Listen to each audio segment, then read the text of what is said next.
Welcome back, everybody, to another episode of Sit Around the Fire. I am bringing you today a special guest from the beautiful land of Chicago. His name is Robert Tornabene, which is also so much fun to say. But Robert and I had such a fun conversation. He is a retired law enforcement officer who served for 27 years, and he ended up retiring as a law enforcement executive. He's worked for multiple other departments as well as a civilian PIO. He is currently an adjunct instructor for Texas A&M Techs, delivering FEMA courses and connecting with a lot of other people. His podcast, which has been around now for 5 seasons, is called the PIO Podcast, and it's everything about public information officers in the public sector organizations. In our conversation today, we have a really fun time of discussing the culture around police, first responders in general, but then also some of the culture things and how having a normal life outside of the job can be really difficult. He also gives us a unique perspective on what it's like to retire and what the next season of life looks like for him. So grab your cup of coffee, sit down for this really fun conversation as we talk to Robert Tornabene. All right, well, I am sitting here today for what is going to be a pretty epic conversation with Robert, and he's coming to us from the good old Chicago area, so I'm very excited about that. But welcome to the show. Thank you for taking the time to sit down with us. Thank you, Ashley. I appreciate being here. I'm looking forward to this interview. I think this is going to be a lot of fun. We're going to have a really good exchange. Awesome.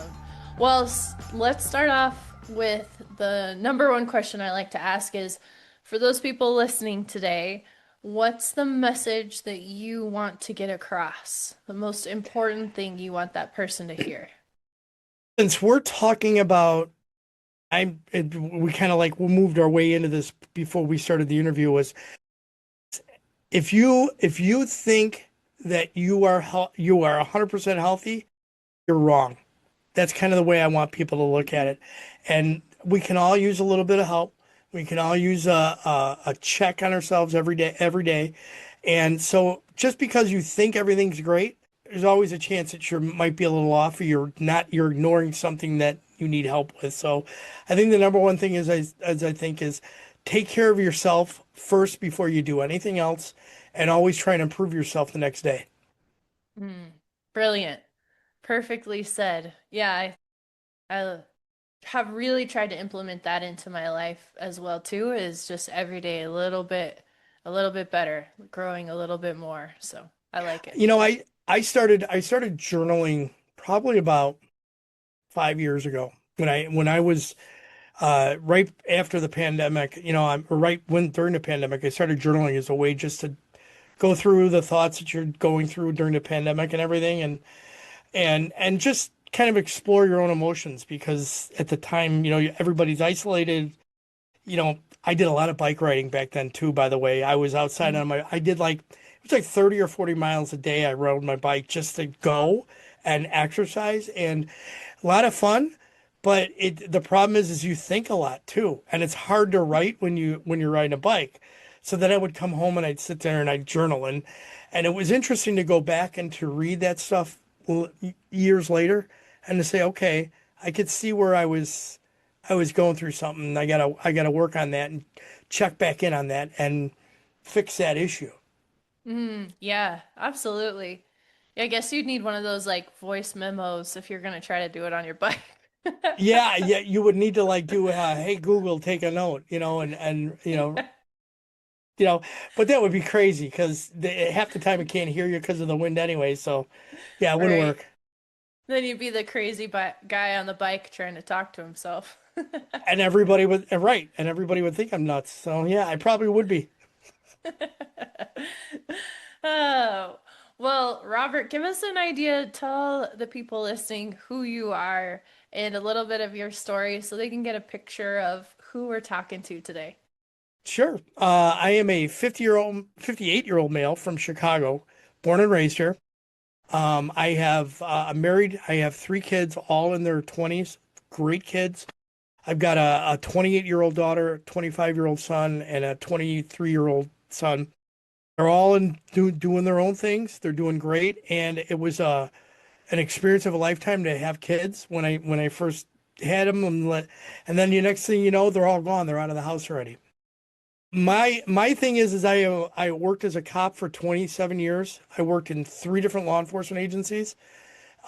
Rose myself all the way up to the rank of deputy chief in my police department, and then decided to retire and take care of my wife. And what I do now is she's healthy. And I decided I needed to do something. So I started a podcast to talk to other people in the type of field I'm in. I'm in public information and communications. So I started a podcast called the PIO Podcast to talk to people and learn from them as well. But then I teach too. So I work for Texas A&M, and they have a program called TEACS, and they do training for first responders, emergency management people, police. So I travel the country and I teach courses for them, and that's part-time. Oh, That's me in a nice. nutshell. Yeah. No, that's so cool. I didn't know, like the second part of that, the teaching part, that's Yeah, yeah. that's I've been doing that now just under 2 years now, and I'm really to me it's been the most rewarding part of it because I get to go somewhere, I get to meet people, see how they're doing things. I get to teach them a really good course that I feel very strongly about, and then at the same time I learn things, and I'm connecting with other people. So for me it's a win-win, and I get paid for it too. Oh, even better. And you get to Yeah. travel. I do. Yeah. I do. Yeah. Yeah. I racked my air miles up big time this year. Oh, good. No, that's awesome. Well, I'm really excited because I haven't now that well, no, I have had one other retired law enforcement guy on the podcast, but they're again, like we were speaking to before we started recording, is it's a very unique little group of individuals, the old law enforcement side. Yeah. Yeah, they don't like to talk as much unless they've gotten really comfortable.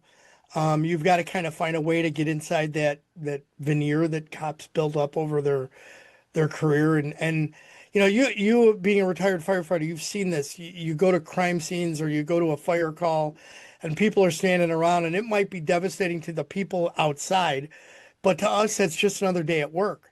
And when cops are, laughing at a crime scene, they're not laughing because they think it's funny. It's a way for them to cope so that they don't feel like everybody else out there. And as a result, that armor or that veneer gets built up, and it takes a long time to break down. To this day, I still sit with my back, uh, my face, me facing the door in a restaurant.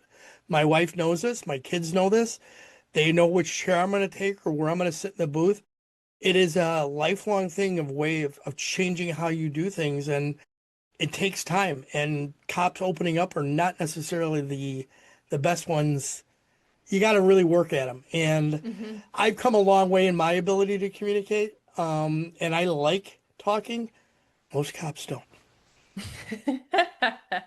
No, I've learned this as I've had several come in through my practice and gotten the opportunity to work with them, but they are some of my most favorite people for sure, but also probably the most stubborn and hard-headed, but like just a very underserved area in the mental health side, I think. So I've it's been a really Yeah. cool opportunity.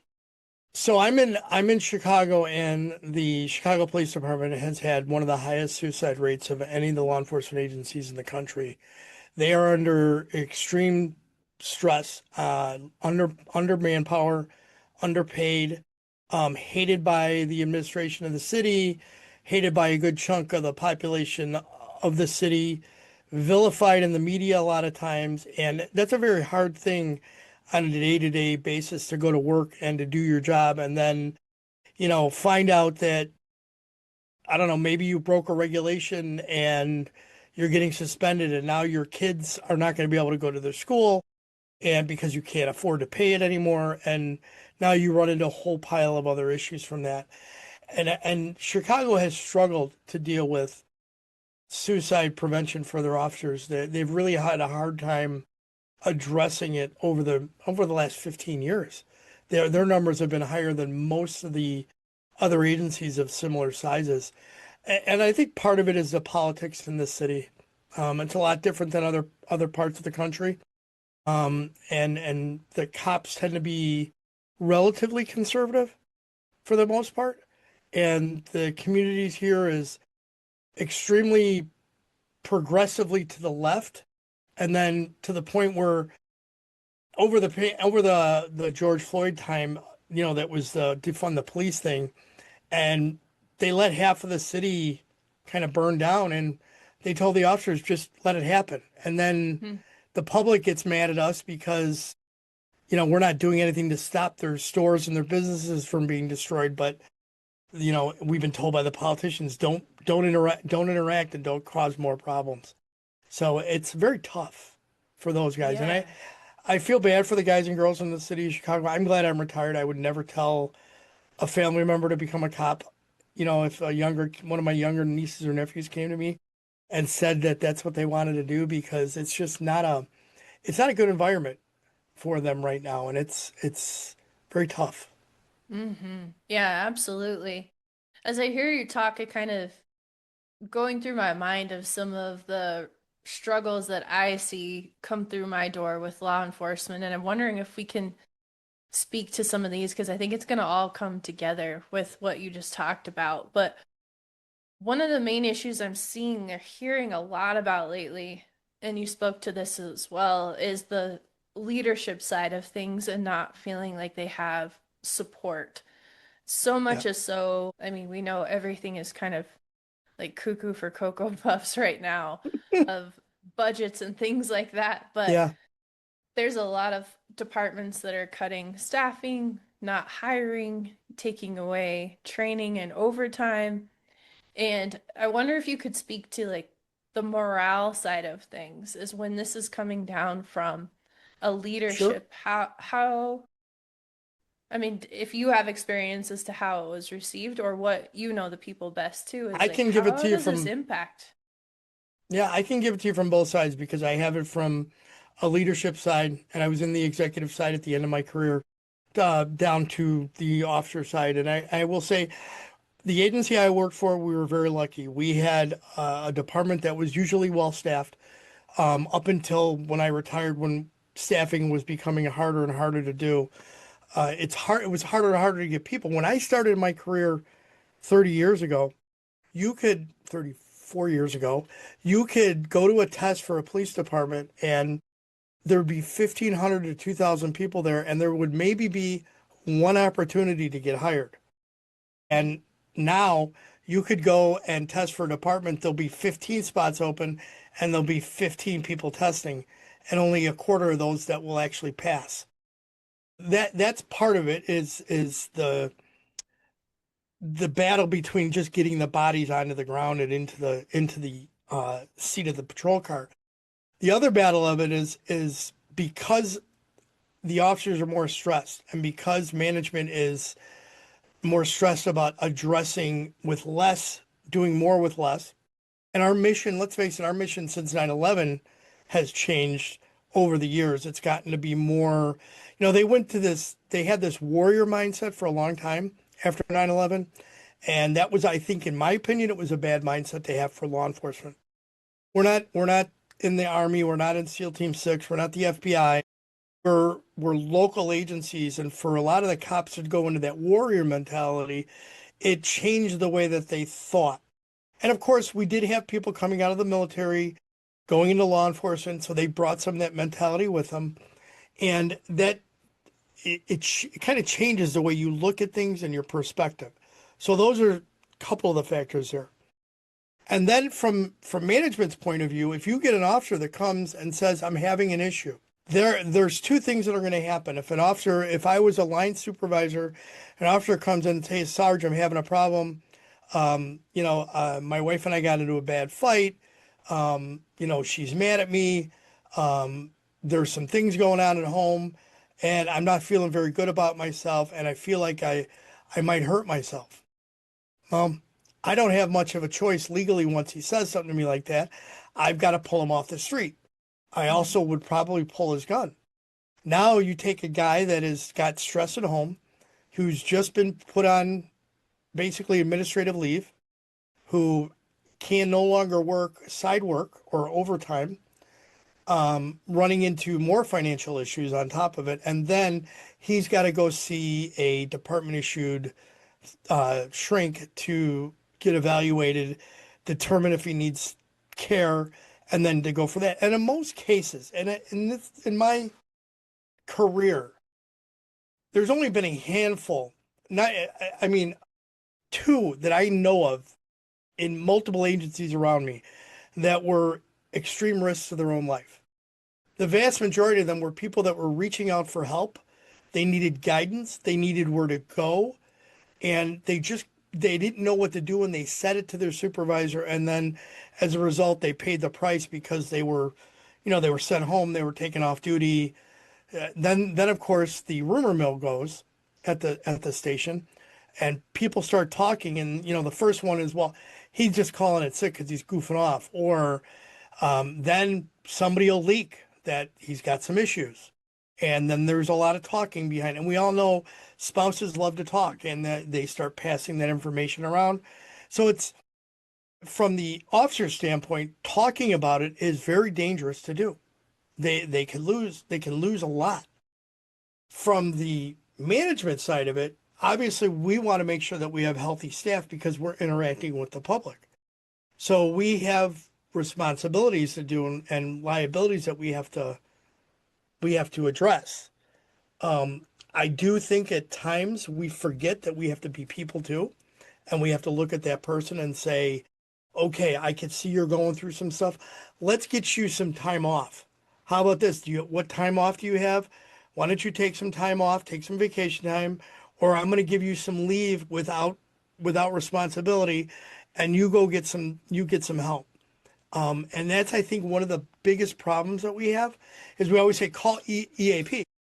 Well, EAP is only going to work at a certain pace, takes time, and it's also not going to give that person the leave from their job that they need to maybe fix something that's immediate, whatever it might be, without losing their pay.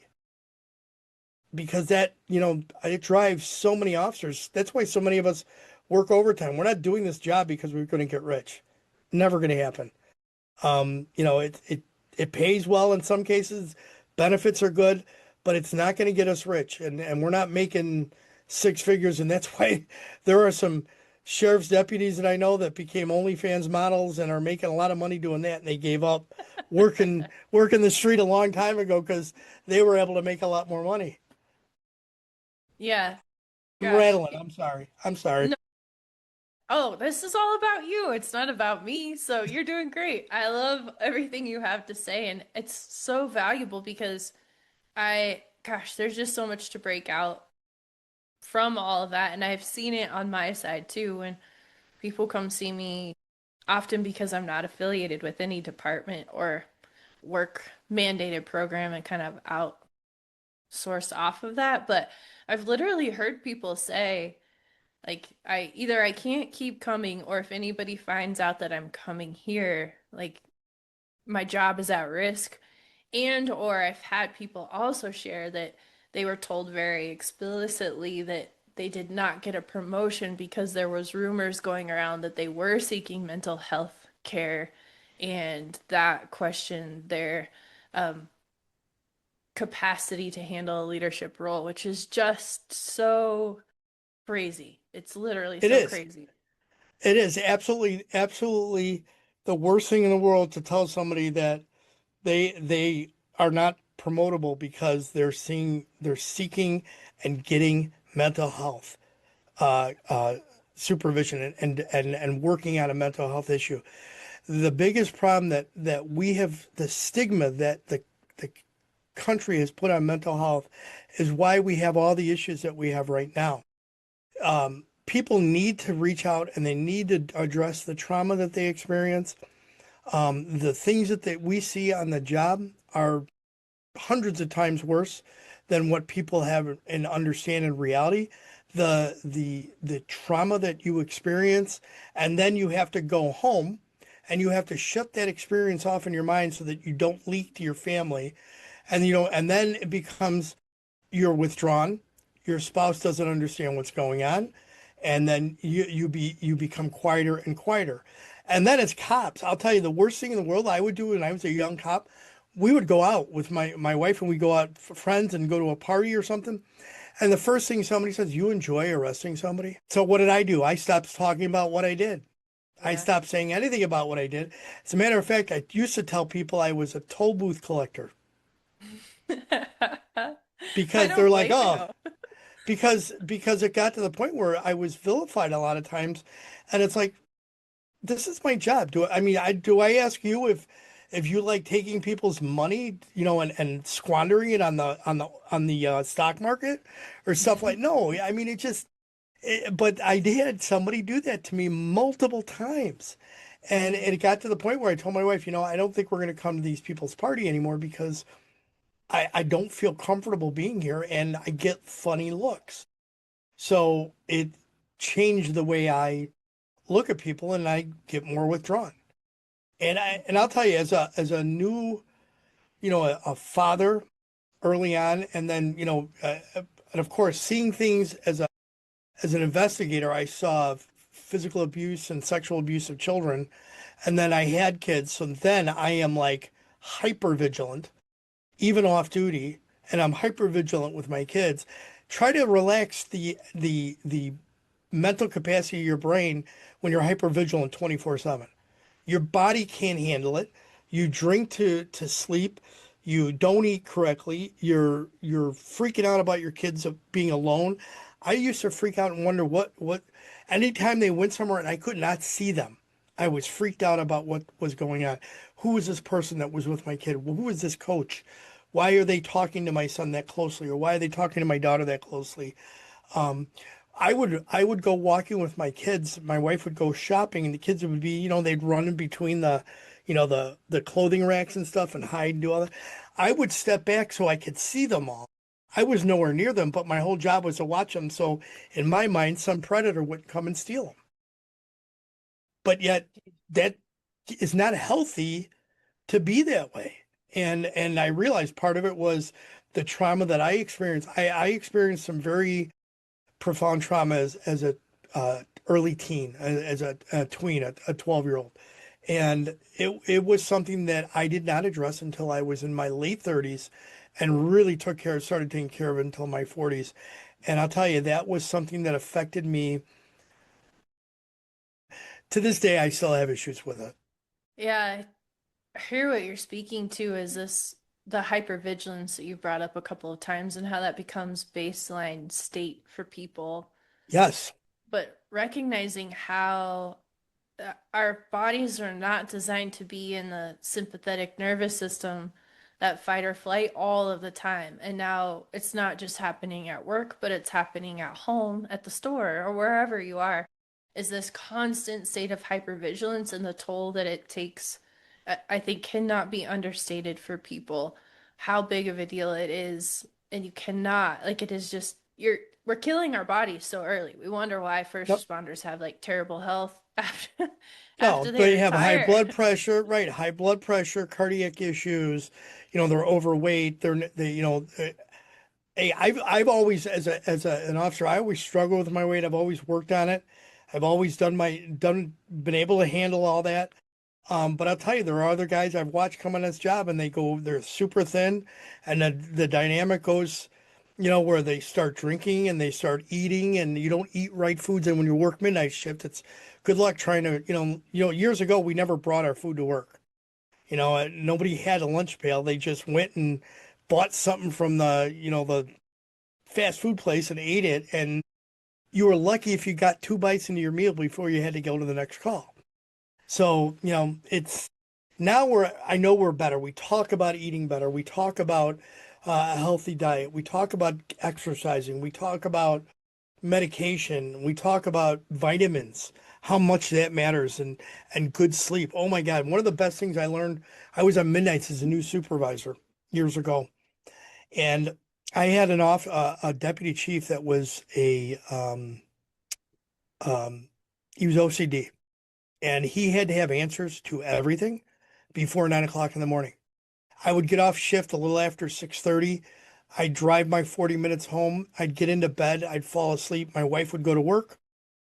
By 7:15, 8 o'clock, my phone was ringing. If I didn't answer the phone, he'd keep calling and calling and calling. And then he would send the police department from the municipality I lived in to knock on the door to wake me up. Oh And my it got to the, gosh. yeah, yeah, it got to the point where finally I said, if you call the house again, unless it's something life threatening, I'm never coming back to work again.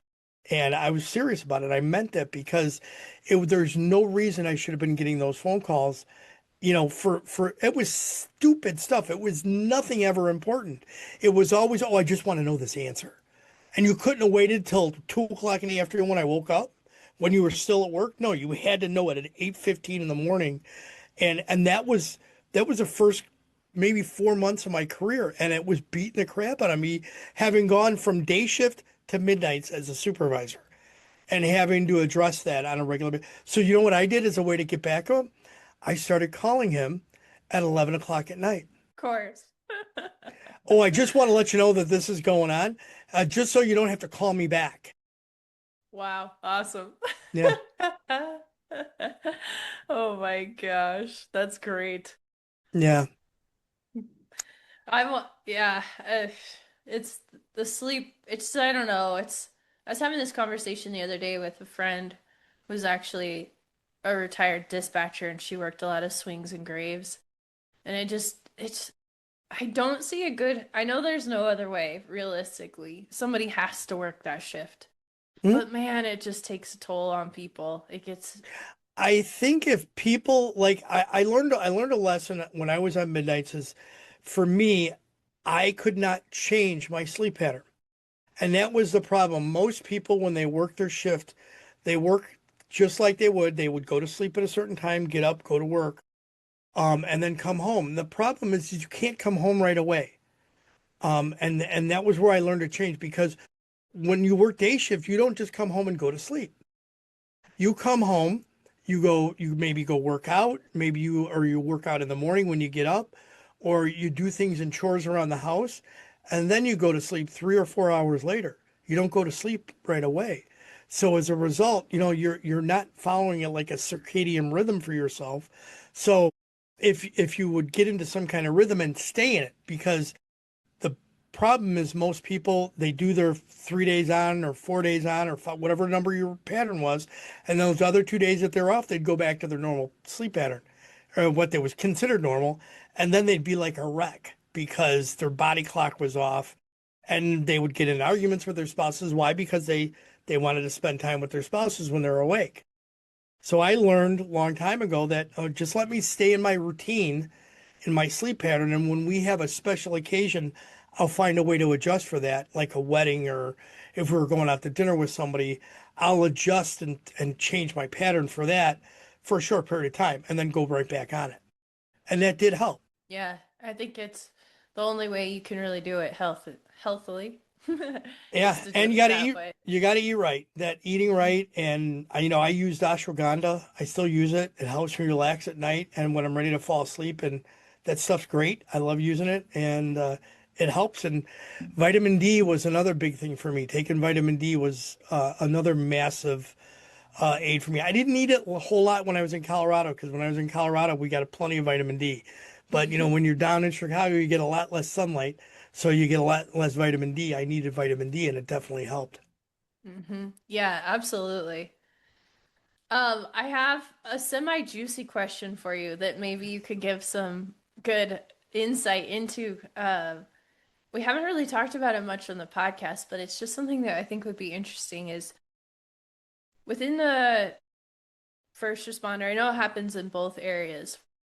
Fire, police, doesn't really matter. But this whole idea of only having your connections with people be other cops or firefighters, other first responders, not having a lot of outside contact with other people, but then also this leading to this really like intense culture of everybody kind of sleeping with everybody. Like this whole like it is like I know it's funny, but it's like so fascinating as like how we get here to this, and Hmm. how it's all we know is that's your work group, So it's your group off work. Like, yeah, I, what's your thought about all this?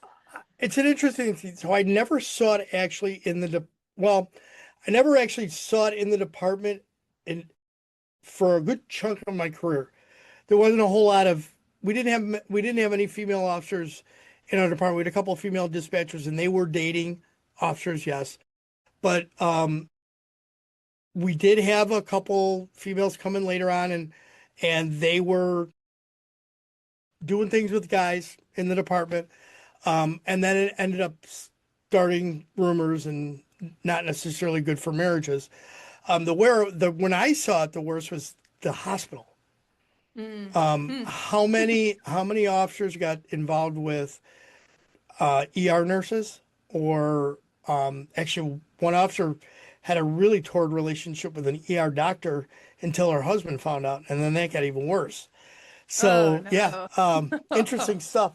But it's yeah, I have friends that are not in law enforcement that are in different careers that I've been friends with for years. My absolute best friend was in federal law enforcement, but not. It was more administrative of anything. It wasn't really on the other end of it. It wasn't the man on the ground stuff. So he was a good person to just, hey, have a conversation with. But I had three other friends that were really good friends of mine that I talked to regularly that weren't cops, because I knew I had to get away from that war story, because on the weekends all you do is tell war stories. And that's horrible. And it's not a good way. Again, you don't relax. The one thing I hated was Cops on TV, by the way. The TV show Cops. You know Yeah. why? Because I'd be like, oh, every Friday night I'd go to, or no, Saturday night, I would go watch. I'm like, what am I doing? Why am I watching this show? Because now I'm like all hyped up. My heart rate's going. I'm like, because I'm right back in the squad car ready for a chase. My God, what was I thinking? So shut that off and get that out. I stopped watching all that stuff, and thank God, because it does. You have to come down from it and get away from it. I think the reason what you're asking is, why does it happen? Why did that sleep around? Because it's a safe environment for those two people, the guy and girl, or maybe two girls and two guys, whatever it might be. It allows their defenses to come down and relax, and just to be a human for a short period of time, a normal feeling human, and they don't have to worry about judgment. And I think that might be part of it. Yeah, that's a really interesting perspective to have of being afraid of the judgment side. And yeah, I think in it, we lose some of that inability to relate with people outside of the field too. Like if we're not sharing war Yeah. stories or we're not talking about the dysfunctionality at work or whatever it is, that I could see how that's a big draw. And I think also just why people stick to friend groups that are solely within the same thing you do. Is Yeah, but I think the problem is when we stay within those friend groups that are just like you basically are.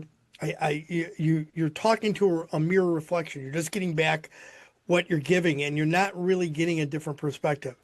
So I've always had this belief that my perspective has always been, I'm as far right as I'm as far left in my viewpoints on things. So I can go extremely conservative, I can go extremely liberal, and I like to say I'll meet in the middle most of the time. You don't get that when you're with the same people you work with all the time, because it's always us against them. And that's what Mhm. it always becomes. And you can't live your life like that. Yeah, that's very well said. Like us against them. You can't. And one day, like like the job's gonna change. Like Yeah. job may not be there like you thought it was. And When you get hurt and you're no one, I'll tell you the most interesting thing. I had some very close friends in the field, and when I decided to retire, I think they felt betrayed. I would talk to these people every day, go out to lunch with them, go to dinner with them. And then I decided I'm going to retire, and I don't hear from them anymore. Mhm. So as a result, were they really friends or what were they? And so it's that's why it's really important that I had friends outside of work because I didn't need work to define who I was. Yes, I love the career. I loved helping people. I loved the excitement about the job. And I believe in what we do.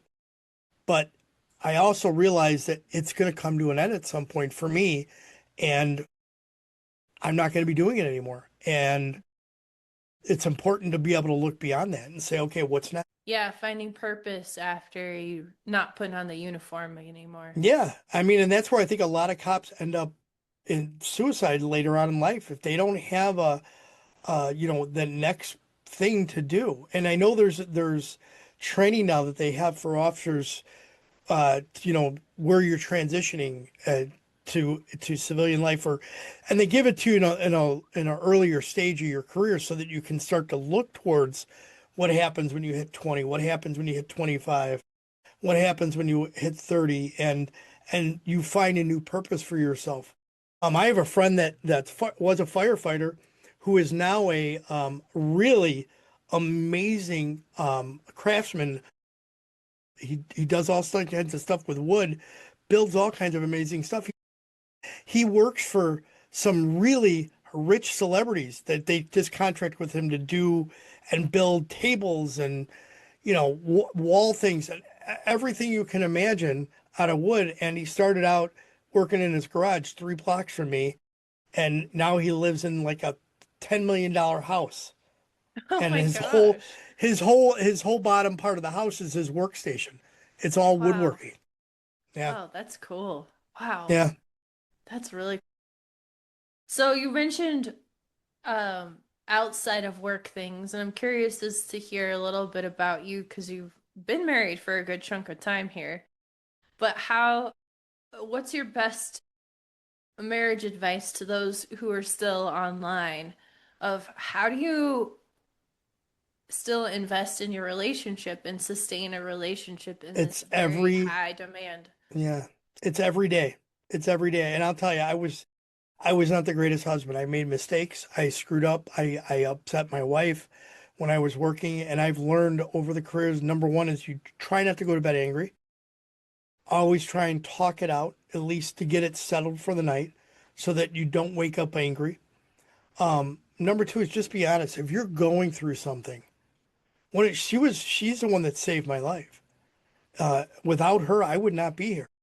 I was able to open up to her and tell her things and force myself to tell her what was going on mentally within me. So the fact that she was able to grab onto that and then hold me and then that binded us together instead of pushing us apart. If I would have just you don't need to worry. You don't need to it would have just pushed her apart and we would have been divorced. It's made us stronger. I think we're stronger now than we were when we were younger. We're younger, you don't know any better, you have friends and you go out with your friends. We spend almost all of our time together. When I'm not working or when I'm not doing a podcast or when I'm not, doing something outside, we're together as much as we possibly can. And that is we love each other. And she's the love of my life. I met her when I was in college and we've been together, oh my God, 35 years we've been Wow. together. Yeah. Yeah, yeah, yeah. Yeah, But it's and it's a every day. You have to work at it every day. You're not going to get away with taking time off from a relationship. It's always got to be upfront. Tell your wife what you're thinking and what's going on and what you're hurting about and let her talk it through with you because your perspective may be completely wrong because you're looking at it in one way. And they come in with this outside view and they may help you solve that problem. work is not your escape from your relationship. I see that a No, lot. no, it Hmm. is not my escape. And it can't be. Your escape from your relationship is divorce. That's what it Hmm. is. I mean, Hmm. I've worked with guys. There's four guys that I know in my department married and divorced 4 times. I mean, I'm a very rare number in my department with one with being married for as long as I've been married. Yeah, And yeah. and in my wife's side of the family, out of four brothers and no, five brothers and sisters, four sisters, one brother, they're all still married. My brother on my side of the family married and divorced three times. Wow. Yeah.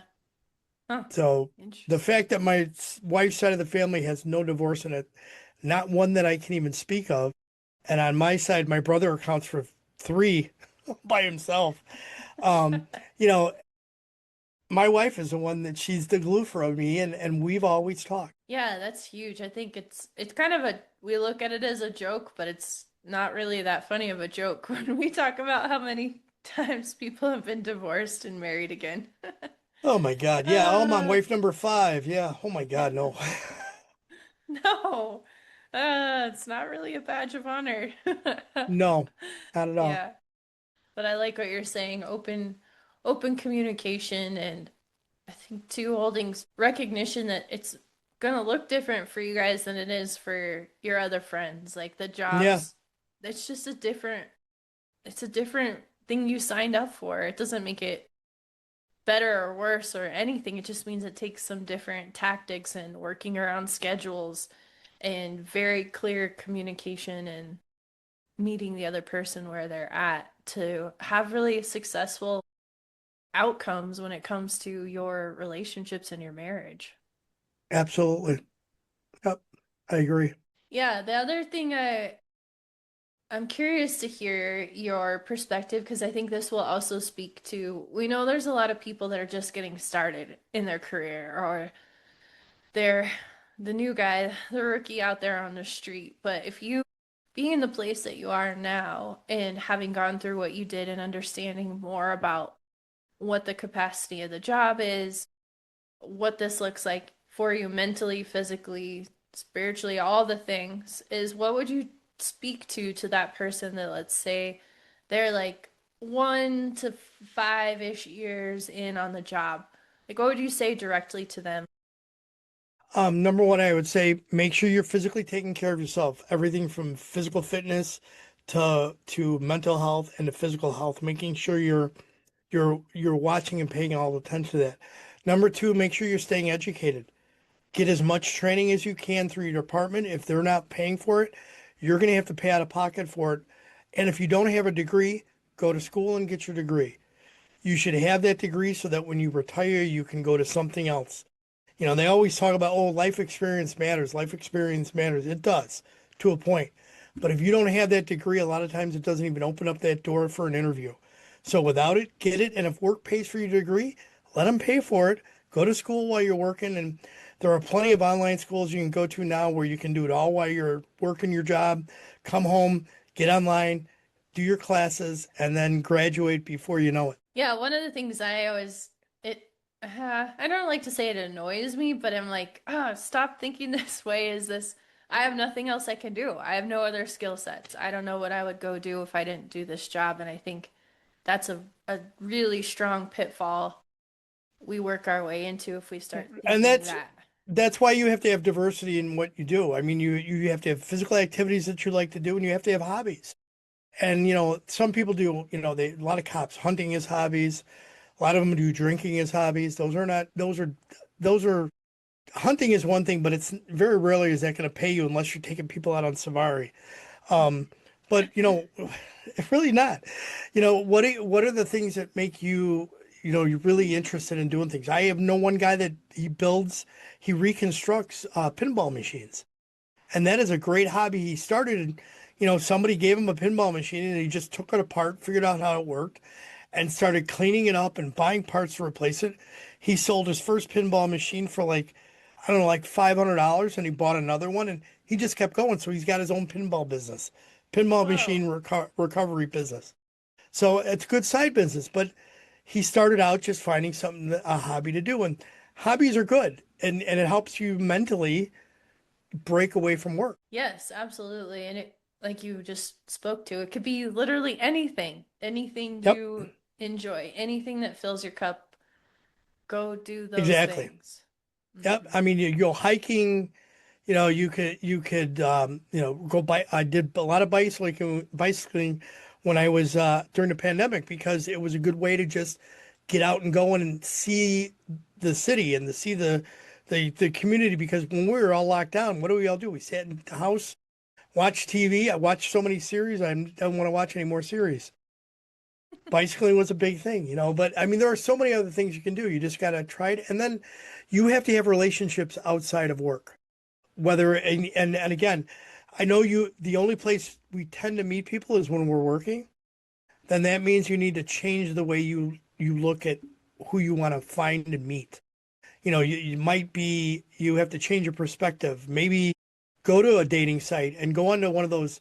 There's a thing called, It's Just Lunch here in the Chicago area. You go meet people just for lunch and have lunch with them. And it's not like a real formal date, but it gets you out and you meet somebody that's different from your own environment. And maybe that person will be your someone. Mm-hmm. Yeah, exactly. You got to try something different. Yep. Yeah. Yeah, so as we kind of start to come to the end of our conversation, sadly, because I feel like we could talk for hours upon hours, but I could. I love it.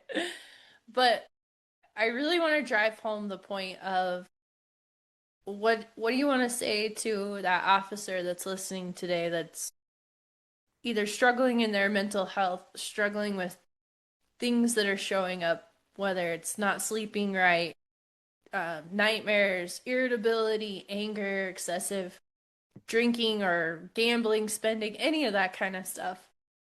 If that person who's struggling and or the person who doesn't feel like they have to make themselves a priority, what can you say to that? Well, number one is you have to be able to look at yourself in a priority because without you being healthy, you're not going to do anything good for your family. You need to be healthy. So you have to, number one, prioritize yourself to a level. I'm not saying over prioritize your family, but prioritize yourself so that you can be sustainable to your family. Number two, get help, whether it's you go see a professional, a therapist, or you go and maybe talk to just your priest at your church or your minister and get some spiritual guidance so that it will help build you up. And then if you can't talk to somebody, there are plenty of books out there. You can get self-help books that you can read, or you can go onto many of the apps now. The Calm app has stuff that will help you learn to guide yourself, do some controlled breathing so that you can help regulate your physical symptoms that raise that dopamine up in your body and help you relax yourself. Get that help. Find those what works for you and then cling to that and then work on fixing one thing at a time. And what you have to remember is you didn't get there overnight and you're not going to solve it overnight. It's going to take time. I'm so glad that you said that part too, because we get into that. I'm all in. I'm cleaning the shop. We're doing everything at one time. Yeah. And sometimes you gotta chunk it down. You gotta make it more doable. I'm still cleaning the shop now. I got a long way to go. Oh, that's awesome. Well, tell us how everybody can get connected with you and support your podcast, and if they will, how can they find you? What are all the So resources? real easy to find me. If you Google PIO podcast, it's going to come up on every PIO podcast platform out there. You can find me on YouTube. You can find me on TikTok, Twitter. It's all there. You can find me on LinkedIn under Robert Tornabene. I'm there. If anybody wants to reach out, I put out a weekly newsletter. I put out tips on communications, talking to the public, talking to your leadership. Um, I'm a resource for a lot of people, so I always tell, like when I do training classes, I always tell people call me, and I get calls all the time or emails. How do you deal with this? And being a former supervisor, if you want to talk to somebody about how to talk to your boss, reach out to me, hit me up, send me a DM. I will talk to you and give you some guidance. I'm always here to help. That's always what I've been in as a, that's what I believe a great leader is somebody that can help and lift others up to do my job. when I was a supervisor, I asked everybody below me, what do you want to do? And when they said, I don't know, well, do you want to be a sergeant? Do you want to be a commander? What do you want to be? And they're, well, I eventually want to be a commander. Well, then you have to learn what I do and you have to learn how I do it so that you can train the person below you to do the thing below you. Because my chief was training me how to be a chief. I never got there, but he was still training me. So you learn those things, and you have to always try to elevate those that you're in charge of. That's the way I always worked at it. So if you want help, reach out. I'll help. Awesome. Yeah, I mean, what an incredible resource. Like, wow. I know people will take advantage of it, but having these difficult conversations, what a amazing thing to have you as a resource. So awesome. Always here. Well, More than happy to help. yeah, totally. Well, because you're from Chicago and we know that there's good food in Chicago, but where's your favorite place? What's your So, go-to? all right. So everybody that always talks about Chicago pizza always talks about deep dish, and that's not Chicago pizza. Chicago pizza is what we call tavern style. It's little squares. It's paper thin. It's good. You just got to get to a place that makes tavern style pizza in Chicago. Any place out here is going to be light years above what you're used to in a different way. It's different pizza. It's not like New York or Detroit or, California pizza, whatever you want, whatever your kind of flavor is.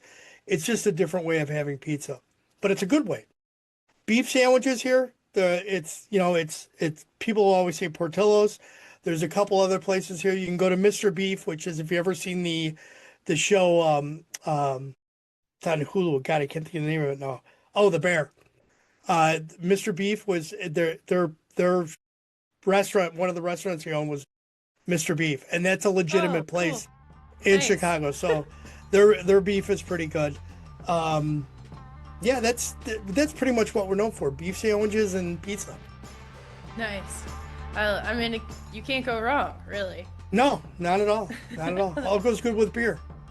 Oh, yeah. Oh, absolutely. That's awesome.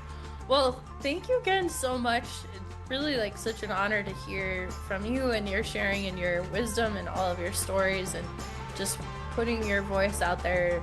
It will be so incredibly impactful for people to hear and to resonate with your message. And I just really appreciate you taking the time. Ashley, I don't mind. I've always been a big believer in doing stuff like this. So if you ever need me to come on again, more than happy to come on another time. Yeah, absolutely. Yes. And that's it. That's a wrap. What another really awesome episode and an even more powerful conversation to have. We talked about the culture of police officers and how things are changing so much in the here and now with culture-wise, and how to actually have a very healthy life and a very healthy career. I know that you are walking away with a ton of information, and even if you are not directly a first responder, you will get a better insight into this world and understand some things and probably even be able to relate a lot of this information back to you in your life. If you found this conversation to be valuable for you, or you know someone who would really benefit from hearing this, please share this. The whole mission of this podcast is to end the suffering and get the word out there. So please share this episode. We appreciate your likes, your supports, your feedback. All of those things really help us continue to expand and grow. So share all the goodness. Go out there and have a really incredible whatever you're doing. And I will see you again on the next episode of Sit Around the Fire.